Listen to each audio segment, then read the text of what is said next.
Em 1942, o mundo sofria os horrores da Segunda Grande Guerra. O Brasil vivia sob a ditadura de Vargas e grande parte do povo acreditava encontrar-se distante da barbárie da guerra. No entanto, o território brasileiro era visto tanto pelo eixo quanto pelos aliados como um ponto estratégico por sua proximidade geográfica com a África. Os aliados temiam que o Brasil firmasse aliança com o eixo, dada a simpatia que o presidente do Brasil demonstrava pelo regime nazi-fascista.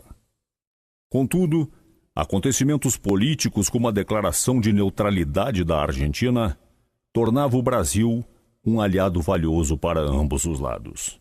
A opinião pública dividia-se em duas correntes. Uma que era francamente favorável à adesão e ao contributo brasileiro no conjunto das forças aliadas, e outra que propunha neutralidade, alegando não ter o Brasil suporte militar para tomar parte em um conflito armado. Uma série de acontecimentos mudou a trajetória da história do Brasil. O primeiro evento ocorreu em março de 1941, quando uma embarcação brasileira, o Taubaté, foi atacada por um avião da Luftwaffe no mar Mediterrâneo, resultando na morte do comandante. Depois seguiu-se uma série de ataques de submarinos alemães a navios brasileiros, imprimindo o sacrifício crescente de valiosas vidas. Diante dos covardes ataques da Kriegsmarine, o povo brasileiro, ferido em seus brios, saiu às ruas em sinal de repúdio, clamando pela declaração do estado de beligerância. E não queria somente o apoio material do Brasil aos aliados, mas uma participação efetiva com o envio de tropas. Assim, em 9 de agosto de 1943, foi criada a Força Expedicionária Brasileira, que atuaria sob o comando do general de divisão João Batista Mascarenhas de Moraes.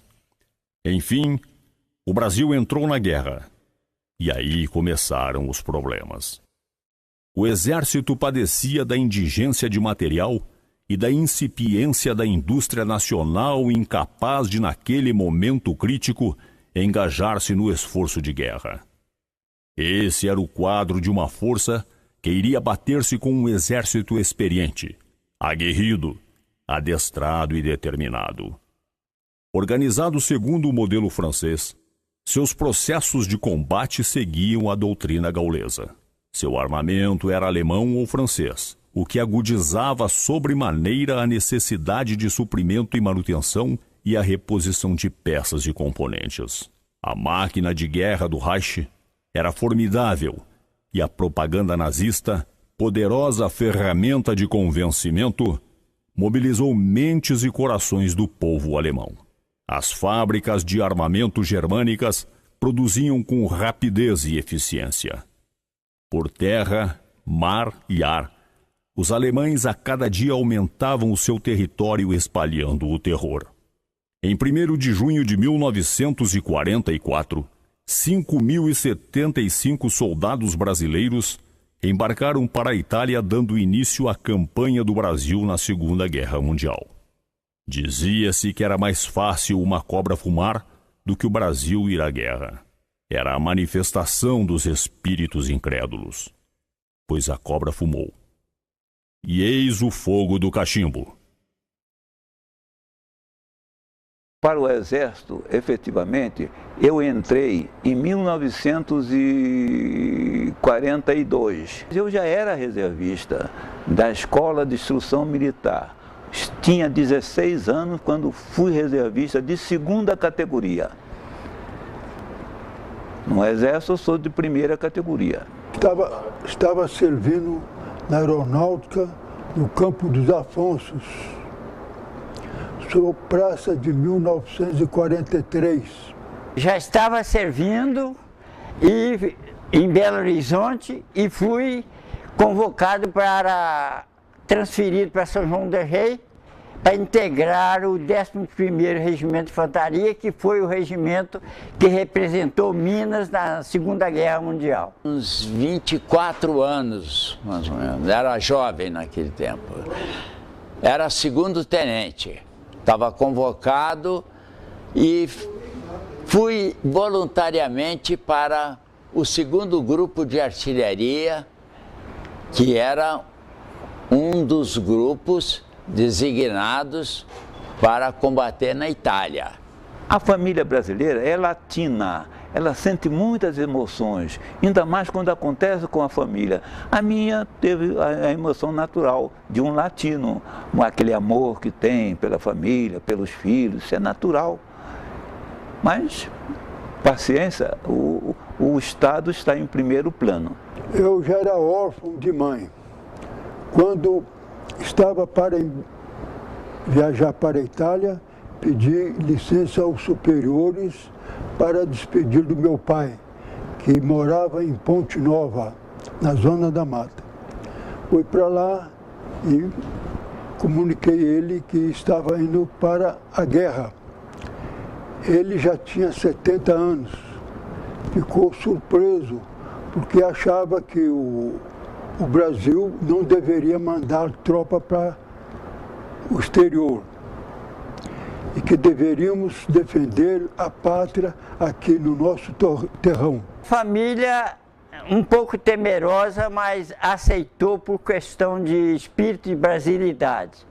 Porque o Brasil tinha sido atacado, os navios brasileiros tinham sido atacados pelos alemães e já se tinha um certo ódio do alemão. Por isso, a minha família aceitou plenamente a minha ida para a guerra. A minha família, meu pai e minha mãe já estavam mais ou menos avisados. Eu avisei que iria sair assim, sem conhecimentos deles. Que eles ficassem preparados para isso. Estrategicamente, o Exército, ou o país talvez, usou de um fator muito interessante. Antes de nós embarcarmos, havia aquelas surpresas. E a surpresa o que era? Fazer um exercício em campos. Depois voltava. E assim foi preparando o indivíduo para, quando ele recebesse a notícia definida, ele não sentia tanto. Quando houve a notícia, nós vamos pegar esse trem, vamos viajar esse trem, não sabia para onde. Quando eu me encontrei, já estava dentro do navio. Isso achei muito interessante isso. Não houve esse sentimento, porque eu estava na época fazendo o curso de cabo. E o comandante precisava de mandar mais 10 soldados para a Itália. E preferiu tirar esse soldado do curso de cabo, que já eram mais experientes. E botou a turma em forma, e o sargento perguntou quem gostaria de ir para a Itália. Quem quisesse, desse um passo à frente. Quer dizer, todos nós fomos voluntários. Eu me lembro que eu fui um dos primeiros a dar o passo à frente. Eu tive 2 despedidas, minha família em Minas Gerais e a despedida de conhecido no Rio de Janeiro. A minha ida para a Itália foi uma coisa assim espontânea. De véspera houve uma concentração no nosso quartel, que era lá em Campinho, ali em Campinho, ali no Rio de Janeiro, e nós ficamos ali até tarde, até que veio ordem do comando de que nós iríamos embarcar naquela noite para o transporte de guerra americano General Manning, que estava atracado no armazém 18 da Praça Mauá.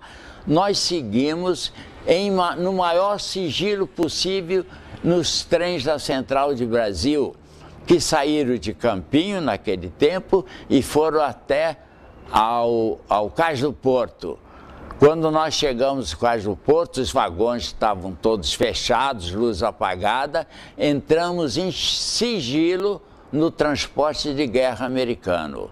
Lá nós ficamos o dia todo, no dia seguinte, trancados dentro do navio. No outro dia de manhã, às 6 horas da manhã, o navio começou a desatracar e sair livremente.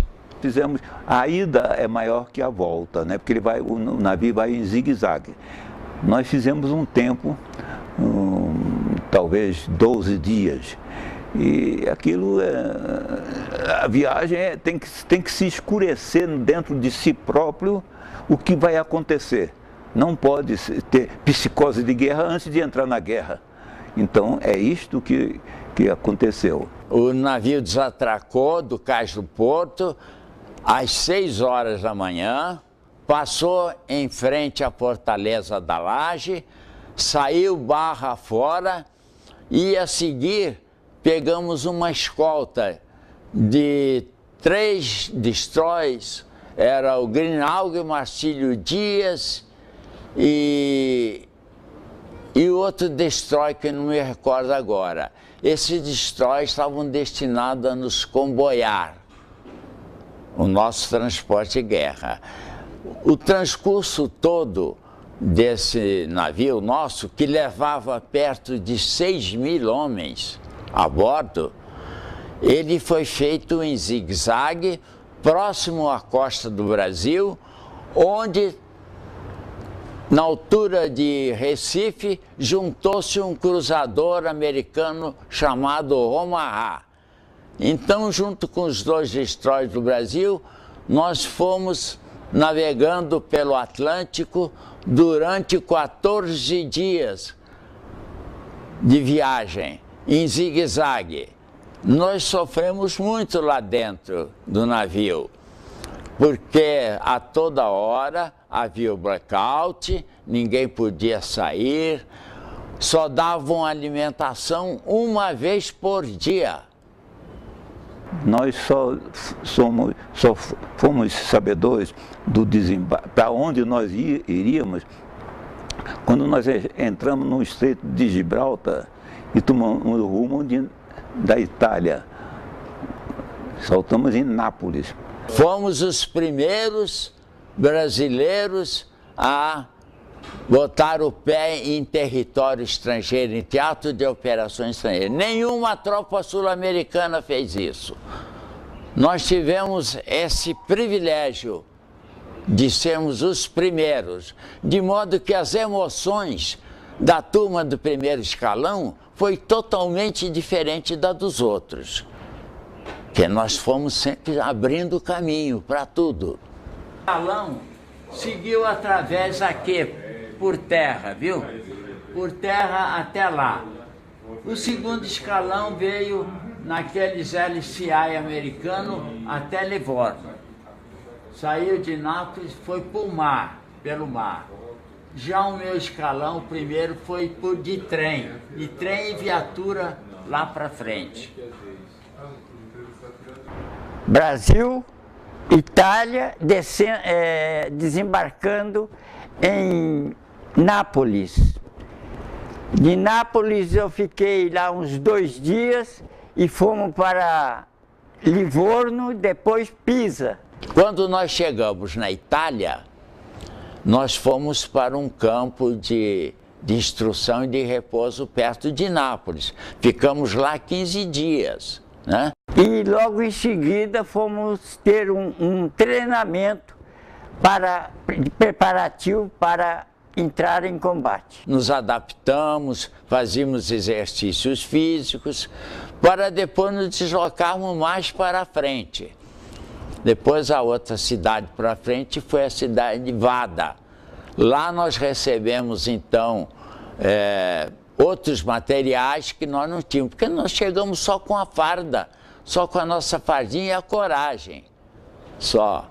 E lá nós recebemos então mais adiante, como a cidade uma cidade que era dos etruscos, era perto de Civitavecchia. Nós ficamos lá mais outra outro período acampado, recebemos todo o material. Recebemos os canhões, recebemos as armas portáteis, munição, tudo que precisava. Inclusive combate boot novo americano, né? Um casaco americano. Fui designado para tomar parte de uma companhia chamada Companhia de Transmissões. Companhia Independente de Transmissões. E essa companhia era adida ao quartel-general. Onde se deslocava o comando, eu ia como, digamos, auxiliar. Essa companhia era adida ao quartel-general. Quer dizer que não estive realmente na linha de frente, a não ser quando tinha necessidade de levar mensagens à linha de frente. Aí eu entrava em contato, mas voltava para a situação de recuado, porque o comandante da Força Especial não podia se expor, ele tinha que ficar em um lugar reservado. E eu fazia parte desse grupo. Bom, na Itália eu era do grupo de apoio, né? O pessoal que fez a guerra mesmo foram os pilotos. Vieram as missões bombardeando as linhas inimigas. Nossa artilharia, quando foi para a Itália, já estava preparada nos moldes de tiro americanos, tendo em vista que oficiais brasileiros tiveram, durante o período, nos Estados Unidos, estudando a nova técnica de tiro. Quando nós chegamos na Itália, nós já estávamos preparados. Eu tomei parte em 3 ataques na Itália. 2 a Monte Castelo e 1 em Montese. Montese foi a batalha mais árdua do Exército Brasileiro, da Força Expedicionária Brasileira, no Teatro de Operações da Itália. Porque lá era luta corpo a corpo. Não tinha esse negócio de apontar sem ver o inimigo, não. A gente estava vendo o inimigo nos vendo. A nossa artilharia apoiava todas as ações dos 3 regimentos que existiam na Itália, que era o 11RI, que era o Regimento Sampaio, que era o 1º RI, e que era o 6º RI, com o qual nós viajamos em 1º escalão. Na guerra não há um dia de tranquilidade. Todos os dias tem surpresa. Americanos, brasileiros, todos os dias tem surpresa, a gente vive naquele convívio, um convívio que não deve ser preocupante, porque há o perigo de psicose de guerra. A pessoa deixa que as coisas corram, que o rio corra naturalmente. O medo só a gente sente no início, mas depois que entra no combate, a gente fica como se fosse animalizado. Não dá para o que der e vier. Não, eu fui voluntário, consciente, muito consciente, sabia da minha missão. Medo todos nós temos, né? Todos nós temos medo, né? Não é aquele medo, né, de fazer com que o indivíduo, né, perca, né, seu senso final, mas a gente fica com o receio, né? Não há dúvida, estamos numa guerra, né? E nossa proximidade com a infantaria, com a nossa infantaria, era de 2, 3 quilômetros, né? Para atirar no inimigo que estava um pouquinho mais adiante, né? Fazíamos lá ação como se chama, artilharia, barragem, concentrações, fogos de diversão à noite, e usando a técnica de tiro, né, usada naquela época pela artilharia. Inicialmente, quando eu cheguei na Itália, eu fiquei na minha bateria, que era a 2ª bateria do meu grupo, o grupo da Camino, e era da manutenção. oficial de manutenção da minha bateria. Mas como estava faltando um oficial para munições, distribuir as munições, eu fui convocado para isso. Então eu era até a chegada do segundo escalão, que vinha um capitão especialmente para isso, para ser o oficial que distribuía a munição, né, para todas as unidades presentes. Eu exerci essa profissão por um mês, até fui elogiado nessa escola. Depois retornei novamente à minha unidade. Passei a função por um capitão que tinha chegado no segundo escalão. Eu ataquei tomei parte no ataque do dia 12 de dezembro de 1944, atacando Monte Castelo. Depois, no dia 21 de fevereiro, nós fomos mal sucedidos em 3 ataques a Monte Castelo. Só no quarto do dia 21 de fevereiro de 1945 é que as tropas brasileiras tomaram Monte Castelo. Logo em seguida veio o inverno. O inverno nós ficamos na defensiva, tanto o inimigo como nós. E aí as operações eram mais de patrulhas. Eu comandei 28 patrulhas na guerra. Foi terrível. Nós enfrentamos 20 graus. Nessas patrulhas que eu fiz, a gente ia pisando, afundava o pé 10, 20 centímetros na neve. Dava uma doença lá que chamava pé de trincheira. Então, aquele congelava. E nós também congelávamos, porque nós estávamos caçados com uma botina, um borzeguim, e uma bota por fora. No fim, nós inventamos de colocar jornal, colocar palha, e aquele fermentava, esquentava o pé. Daí 3 dias estava fedendo, a gente pegava, jogava fora e fazia de novo. A tropa brasileira, depois que começou a aplicar isso é invenção nossa. O brasileiro tem invenção danada para inventar a coisa. Depois que nós paramos de dar essa doença de pé de trincheira, o americano procurou saber por quê. E nós falamos, aí eles passaram também a usar. Saí do local onde eu estava, que era o chamado Porreta Terme, e fui para Florença. Nesta noite que eu deixei em Florença, um avião alemão bombardeou o setor onde eu estava. Os que ficaram, meus colegas que ficaram, morreram. E eu estava em Florença, eu e mais 3 sargentos em Florença. Isso me emocionou bastante. Eu fui quase que atingido 3 vezes por tiro de artilharia alemã. Uma caiu bem pertinho, que chegou a estilhaçar o para-brisa da minha viatura, que era uma Dodge 3/4, eu e o motorista na frente.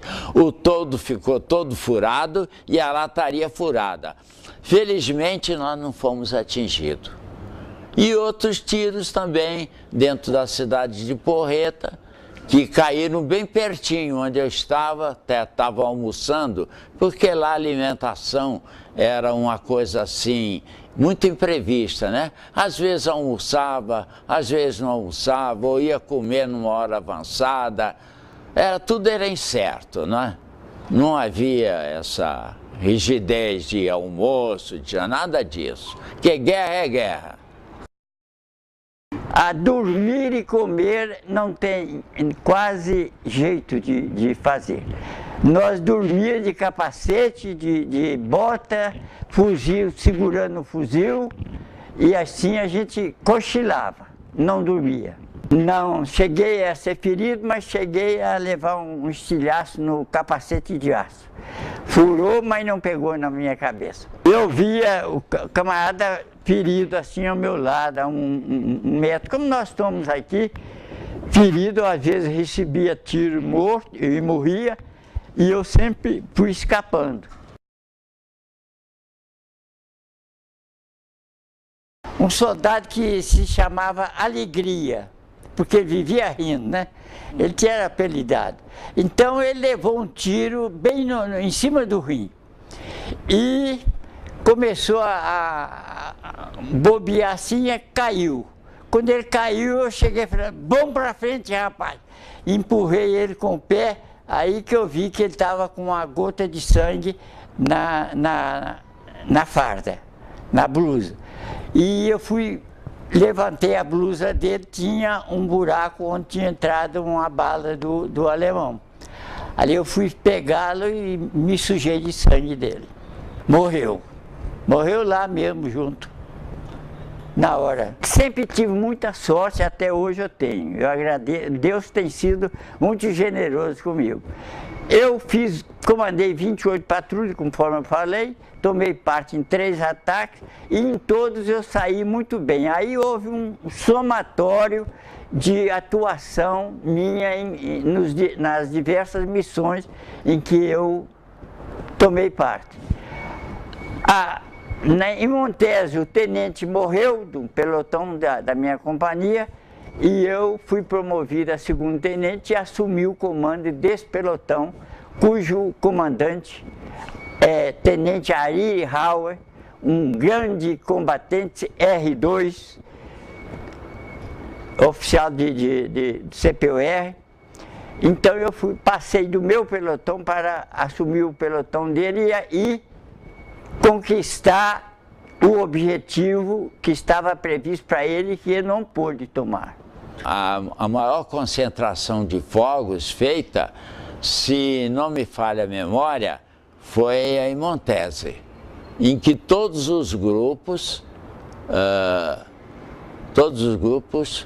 foram acionados. Então foi uma concentração muito grande de tiro em cima de Montese.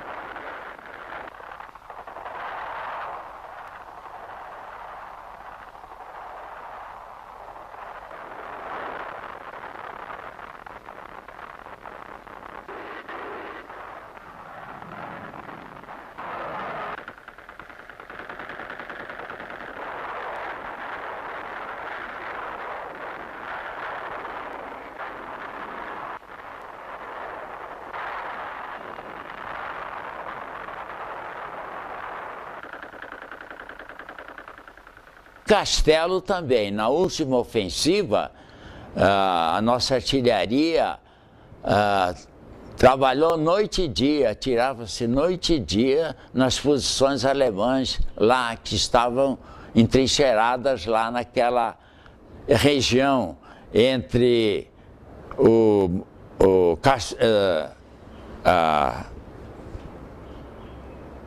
entre Mazancana, aquele Monte Belvedere, onde estava ao lado nosso, estava a 10ª Divisão de Montanha, viu? Que, aliás, a 10ª Divisão de Montanha, antes de tomar Castelo, ela tinha tomado a posição em Belvedere dos alemães. Depois aí, então, a nossa tropa de infantaria entrou em ação e foi tomado Castelo. Mas isso tudo com muito apoio dos fogos de artilharia. Conforme os pedidos dos observadores avançados recebiam dos comandantes de companhia, de batalhão. A artilharia agia exclusivamente em benefício da infantaria. Os civis tinham grande simpatia por nós, porque nós estávamos defendendo lá a terra deles, né? E eles também sofriam lá o jugo do alemão. Recebiam de braços abertos, porque além de nós estarmos lutando contra o inimigo dentro do território deles, nós também dávamos para eles coisas, café, balas, porque eles estavam, não tinha alimentação para eles. A guerra tira tudo, e o alemão não era perverso, não dava nada para o italiano. Porque os brasileiros ajudavam muito aqueles que estavam necessitados. Daí o grande reconhecimento da população italiana daquela região, que hoje existe um monumento. Tem um monumento lá em Guanella, perto de Monte Castelo, em homenagem à Força Expedicionária Brasileira. Eu nunca atirei individualmente no inimigo. Eu sempre comandava fogo. Comandava fogo, todos nós atirávamos. Então o inimigo que morria, ninguém sabia quem matou. Vi. No meu próprio pelotão houve esse caso. A mina é a arma mais traiçoeira que tem na guerra. O campo minado é um campo todo simétrico. As minas são colocadas direitinho para quem colocou depois poder tirá-las. Agora o alemão, quando já estava no fim da guerra, ele não fazia isso. Ele soltava a mina de qualquer maneira. Então, se você pisasse numa aqui, um outro que estivesse à sua direita, estava arriscado de pisar na outra. E esse rapaz pisou, explodiu a mina, infelizmente ele perdeu uma perna. Partisanos eram comunistas e eles faziam isso, armavam emboscadas contra soldados alemães, matavam, mas também quando os alemães pegavam, fuzilavam eles, viu? Eles eram assim. Tanto que fuzilaram Mussolini, com a amante de Mussolini, a Claretta Petacci, num posto de gasolina em Milão, penduraram de cabeça para baixo. Nem que fosse o Hitler, que foi do tempo do fascismo, o maior sanguinário foi o Hitler. Mussolini impôs lá a ditadura dele, mas não chegou ao ponto de Hitler. E aqueles partisanos fizeram para mim foi um crime bárbaro que eles cometeram. Eu ia numa viatura, eles estavam na beira da estrada, pediam carona, e eu, negativo, aqui vocês não entram. Negativo, não dava a mínima atenção para essa gente, viu? Tive contato, na minha companhia tinha uns 3 partisanos. Eram cruéis, mas eles facilitavam para nós, porque eles conheciam bem o território deles, o território era deles. E o comunista, a Rússia estava do nosso lado, por incrível que pareça, né? E esse partisanos nos ajudava bastante. Às vezes eles queriam ir alguns foram até a patrulha, integrando patrulha. O 8º Exército Alemão, o Exército Inglês, resolveu acabar com aquilo. Mandou desarmá-lo, todos eles, entregar o armamento. Que eles viviam espalhados, né? Toda a Itália e toda a frente nas montanhas, né? E era um perigo depois, após guerra, né? Eles constituíam um perigo. No meu entender, viu? E de outros lá. Os ingleses acabaram, deram ordem e eles tiveram que entregar todo o armamento que tinham recebido para que a situação voltasse ao normal. Eu fiz, pessoalmente, com meu soldado, 18 prisioneiros. Tinha uma cratera de bomba de aviação pertinho, então os alemães eram muito altos e eu sempre baixinho. Fazia sinal para o alemão, porque o alemão é um soldado muito bom, mas enquanto ele estivesse separado da gente. No momento que ele caía prisioneiro, ele se entregava física e moralmente. Então a gente fazia aquela revista neles e empurrava eles para dentro dessa cratera. Mas o brasileiro é um povo diferente dos outros povos. Ao invés da gente querer fazer maldade com eles, a gente dava cigarro e balas para eles e eles ficaram com a impressão muito boa nossa. Nossa força cortou a retirada dos alemães. Houve, em princípio, alguns combates, até que eles se viram cercados e desistiram.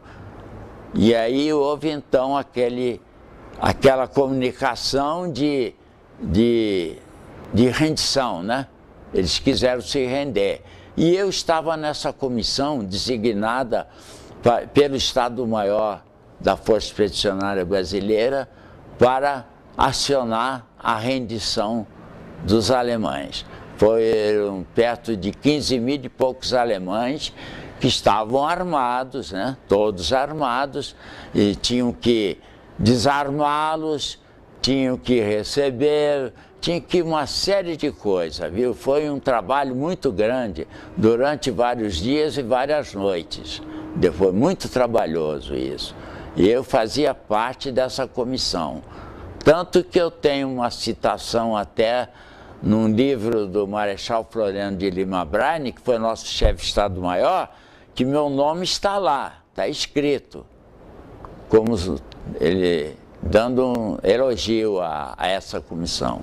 Eu penetrei, inclusive, um dia, quando a tropa alemã estava esperando, né, as conversações de rendição, um coronel de cavalaria, Franco Ferreira, que aliás falava alemão, chegou e disse assim, me chamou, Tenente Vanutelli, venha cá, o senhor vai pegar essa Dodge agora, vai entrar por essa estrada aqui, em sentido contrário, vai encontrar a divisão toda alemã na beira da estrada parada. Vai lá, me observe e veja, se puder recolher algum armamento, recolha e depois volte com as informações.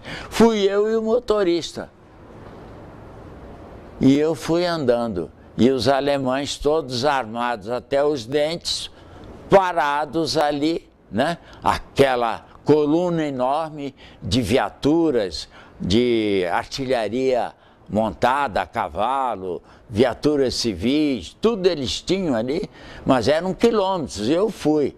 Chegou um tempo, começou a escurecer, eu disse assim para o meu motorista, olha, até era filho de polonês esse motorista, Zé Lazovski, olha Zé Lazovski, vamos embora, está escurecendo, muitos estão todos armados ainda e alguns estão embriagados, tomando conhaque, aquelas bebidas, né? Coisa do final, né, da guerra deles, muitos embriagados. Vamos embora, vamos fazer meia volta.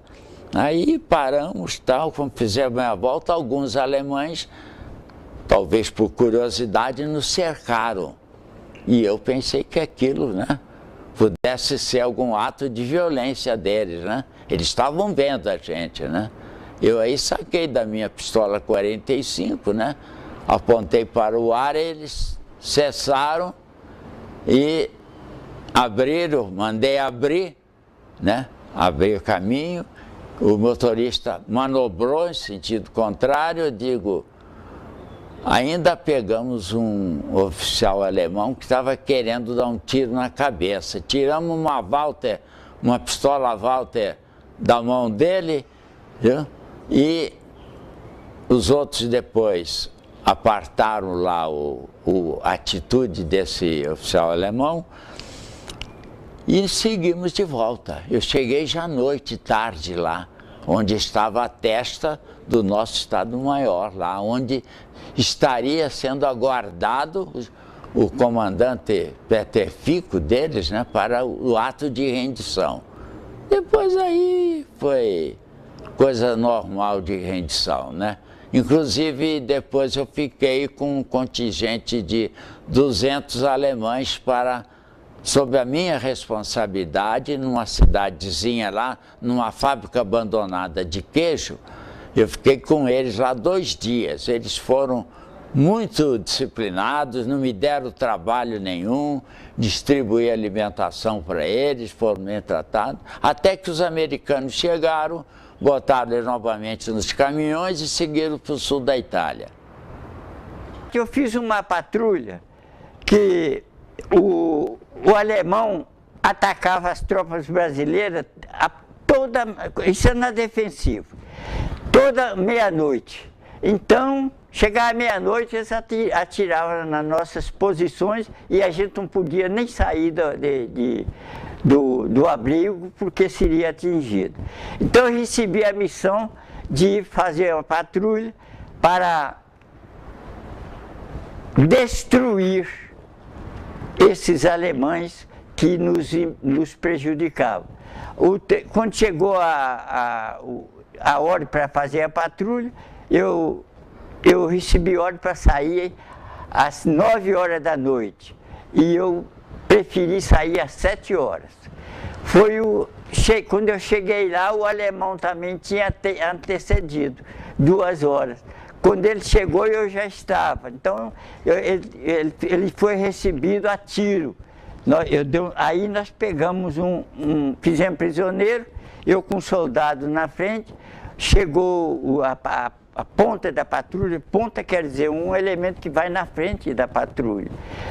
E esse camarada chegou, o soldado que estava comigo pediu para atirar nele. Eu falei, não atire. Deixa que ele chega, estava de noite no escuro, o soldado deu uma coronhada na cara dele e eu abafei logo para ele não gritar, para não alertar o resto da patrulha que vinha atrás.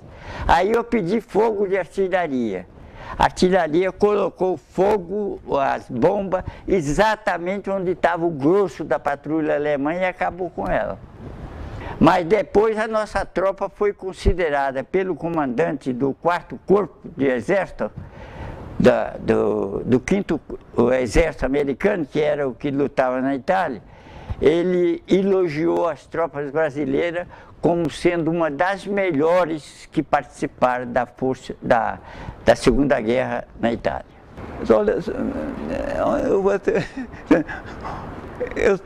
graças a Deus, só tenho amigos na minha vida. Os inimigos que talvez existem, que eu respeito muito e tenho a minha compreensão dele dizer assim, mas amigos, todos os que estavam na guerra eram meus amigos. A guerra era como o Marquês de Herval, o general Osório, na Guerra do Paraguai, ele falou que a melhor coisa que poderia acontecer na vida dele era nunca mais fabricar armas para fazer guerra, porque a guerra não traz vantagem nem para um lado e nem para outro. O 3º sargento Celso Raciopi, ele era de Belo Horizonte. Esse companheiro também atacou comigo Montese e ele levou um tiro na nádega, que atravessou as 2 nádegas, e um soldado alemão que entendia de saúde, fez um curativo nele. E depois ele se recusou a ir para a retaguarda. Queria continuar na luta, mesmo ferido. Mas depois ele veio a falecer. Então foi um dos amigos meus que morreram na guerra e que eu tenho muita saudade, porque nós éramos muito próximos um do outro. Visitando lá o hospital de Livorno, onde estavam os feridos de guerra, né? Eu visitei um soldado lá do Exército que tinha perdido todos os 4 membros, membros inferiores e os membros superiores, quer dizer, braços e pernas, né? E cego ainda, e que pedia a todo momento que o matassem. eu fiquei penalizado em ver aquele companheiro naquela situação tão desgraçada. Centenas de cadáveres conservados por causa do gelo. Mas no pescoço de cada um tinha a plaqueta de identificação. Então eu fui com o meu capitão para identificar o pessoal que era da minha companhia. E identificamos, descobrimos, e nós pegávamos esses cadáveres e empilhava, né, para depois mandar para a retaguarda e dali dar destino para o cemitério. Alessandria. Nós recebemos essa notícia e realmente nós só fomos ter consciência do término 8 dias depois. Tive colegas meus que 2 dias ele foi alvejado, foi atacado, porque a guerra para a imprensa termina quando a assinatura para nós termina quando cessa toda a situação de beligerância. Eu estava em Pisa, e foi uma alegria enorme para todos nós, e até que enfim sabíamos que íamos regressar à pátria. Mas isso não aconteceu tão rápido para o pessoal do grupo de caça, porque a guerra continuava no Pacífico. A Força Expedicionária do Exército ia retornar para o Brasil, mas o primeiro grupo de caça estava aguardando ordem para embarcar para o Pacífico. Mas com o lançamento da bomba atômica do Japão, na cidade de Hiroshima e depois Nagasaki, mesmo assim o japonês não queria se entregar. Nesta época era presidente dos Estados Unidos, Henry Truman. Ele então mandou uma mensagem para o imperador que a próxima bomba seria lançada em Tóquio. Diante disso, o imperador viu que ia queimar a pele dele, ele então se rendeu. Com a rendição do Japão, aí o grupo de caça pôde retornar ao Brasil. Estava na minha unidade, 8 de maio de 1945, veio a notícia do final da Segunda Guerra Mundial. Alegria. Eu não me deixo ser invadido por emoções, mas eu tive alegria, satisfeito. Achei que aquilo era natural. Minha missão estava terminada. Isso que eu senti, minha missão estava terminada. Entreguei ao meu país a palavra vitória. Foi muita alegria, soltamos foguetes, essa coisa, fogos. Eu voltei, como eu fui para a Itália em primeiro escalão, voltei em primeiro escalão. Num navio gêmeo ao que eu tinha vindo, era o General Meigs, porque o General Meigs foi o que eu fui para a Itália, transporte de guerra. E a volta foi o General Meigs. Voltamos na altura das Canárias, estamos já de volta, ouvimos a notícia do afundamento do cruzador Bahia. Pensamos que tivesse sido torpedeado ainda por um submarino, mas não foi. Esse caso do cruzador Bahia já se sabe, foi um exercício de tiro, na popa dele tinha minas de profundidade, uma arma daquela deles lá do navio, uma metralhadora disparou, atingiu uma mina e aquilo propagou em cadeia e o navio explodiu. Tanto que morreram, não sei, mais de 300 tripulantes, não estou certo disso. Foi uma coisa muito séria, viu? Mas o nosso navio prosseguiu viagem de volta, até que nós chegamos de manhã cedo, avistando já a ilha rasa e a Baía de Guanabara. Quando chegamos perto da Barra, tinham milhares de embarcações nos esperando. E foi aquela festa tremenda, viu? Até que o navio depois atracou num armazém daquele da Praça Mauá. Antes, Getúlio foi nos visitar, antes do desembarque, dentro do navio, foi lá nos visitar e tal. A ida, vamos dizer assim, em linha geral, tristeza. A volta, alegria. Na ida, o navio era totalmente escuro. Não podia acender uma lâmpada, não podia deixar aparecer nenhuma luz. Na volta, o navio estava todo iluminado. Nós encontrávamos no nosso percurso navio iluminado também. A volta de alegria e a volta vitoriosa. Foi emocionante, com muita alegria e por estar chegando na casa dos nossos pais e no nosso querido Brasil.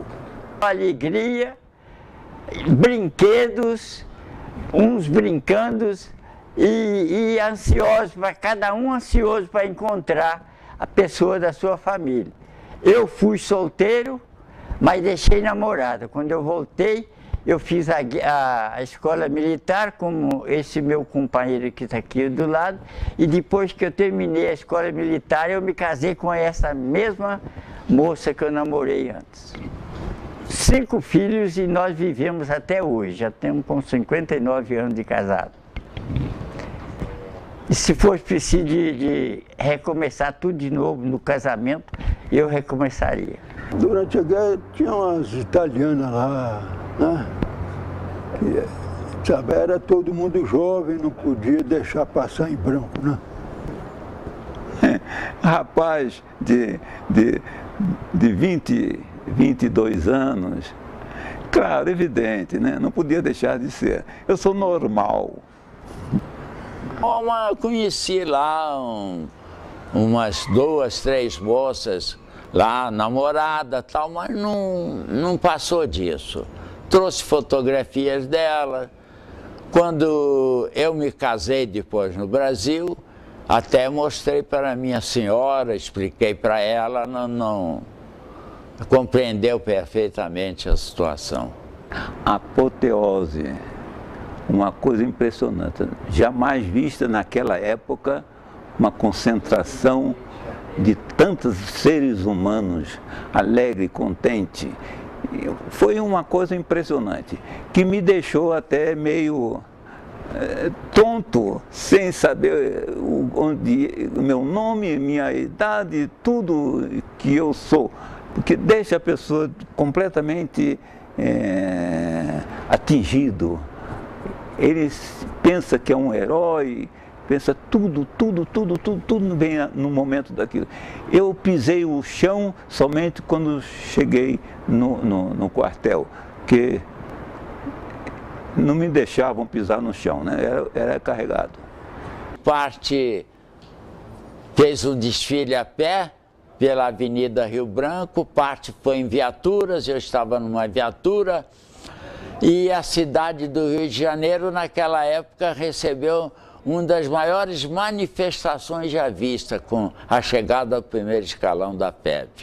Nós chegamos no Rio de Janeiro, foi aquela recepção calorosa, né? Parece que a cidade toda, a população toda veio receber os pracinhas.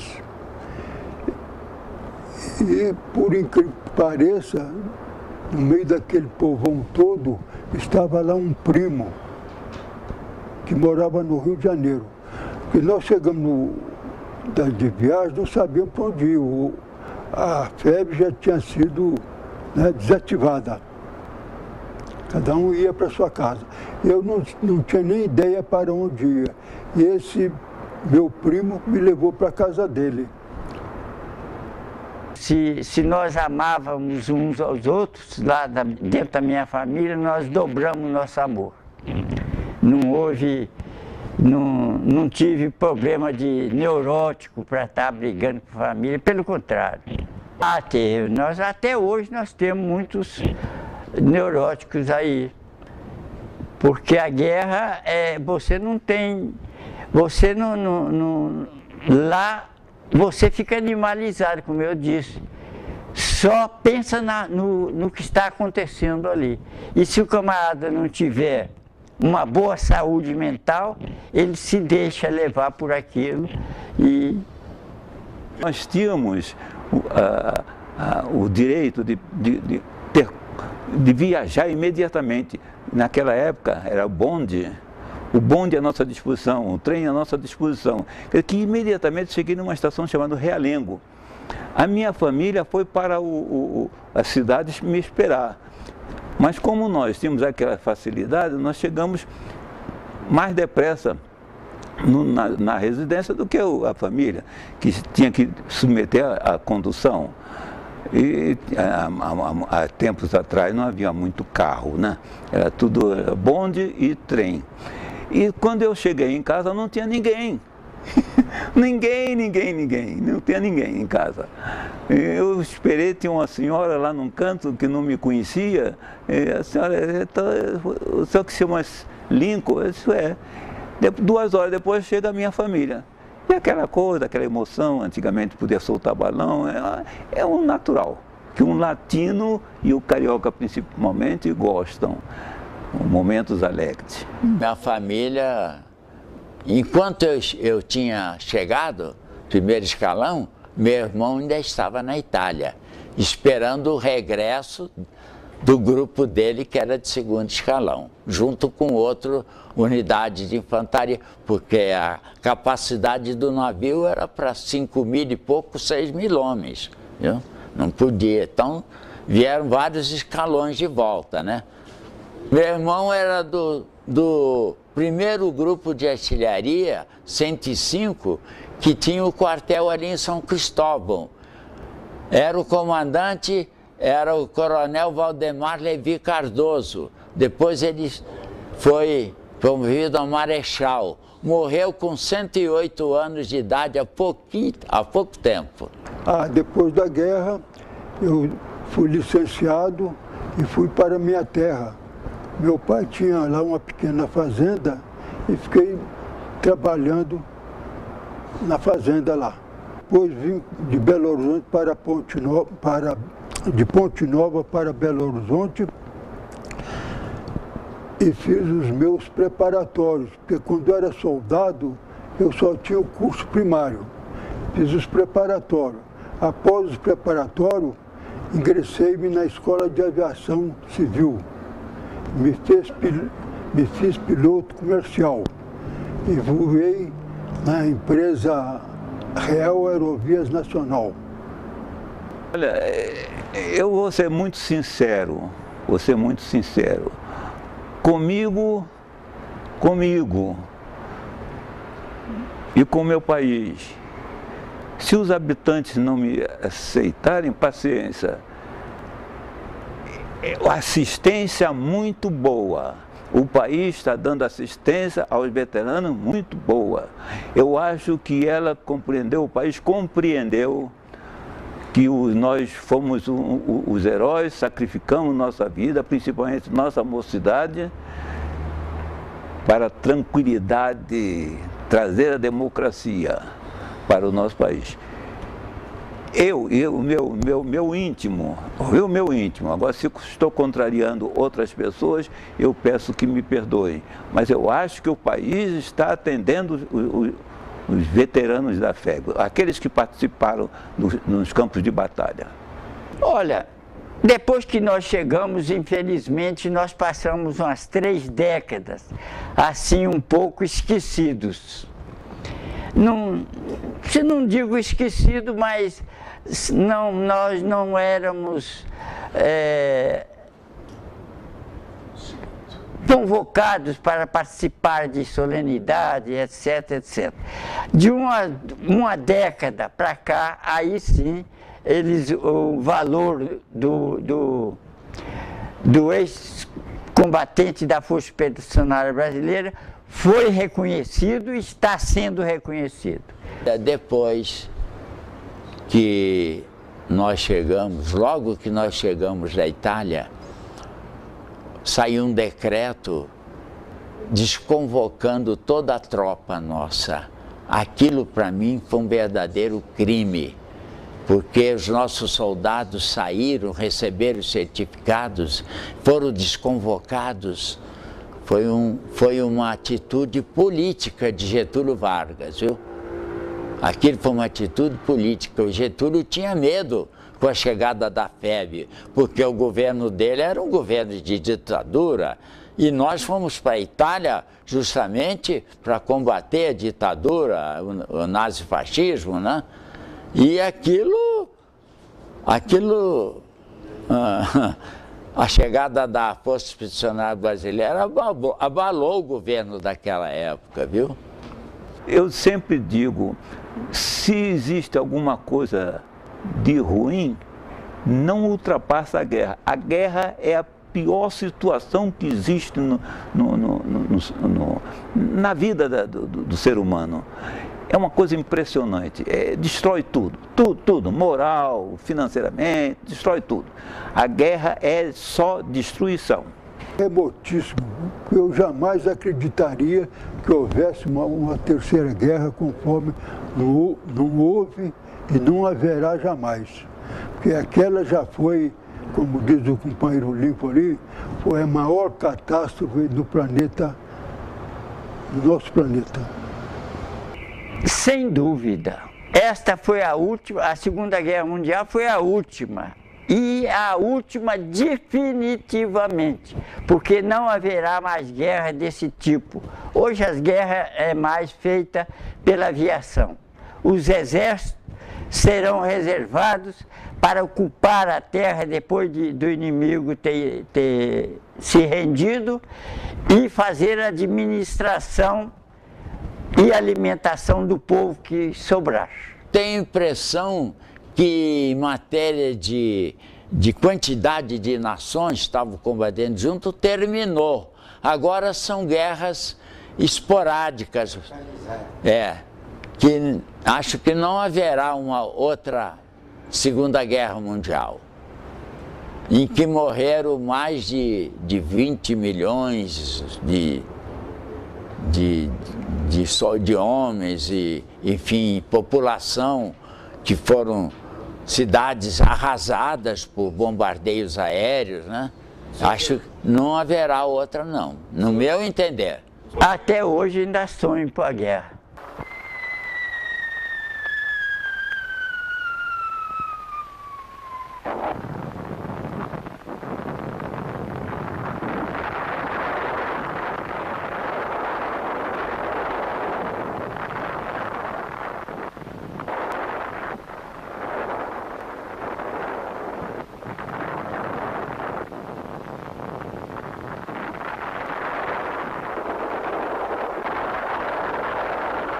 Só sonho ruim.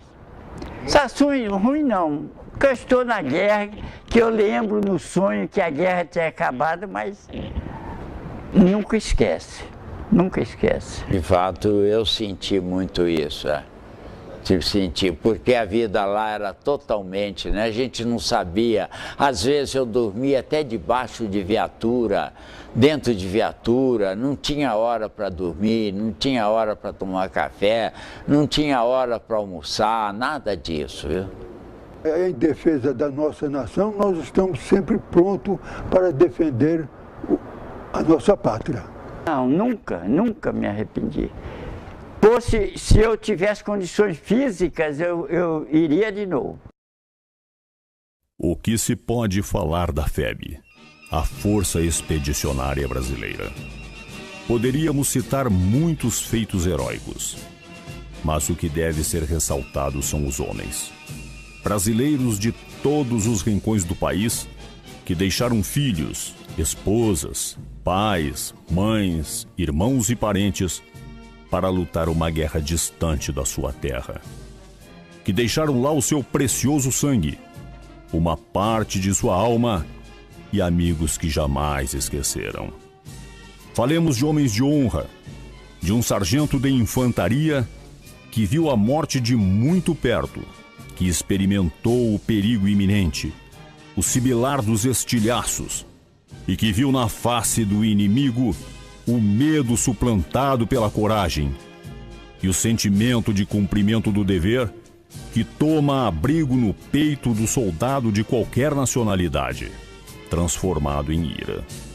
Falemos de homens que vivenciaram a cruel experiência de uma guerra e que, com sangue no olho, não importando o tamanho do obstáculo, marcharam para a frente e fizeram o que deveria ser feito pelo seu país.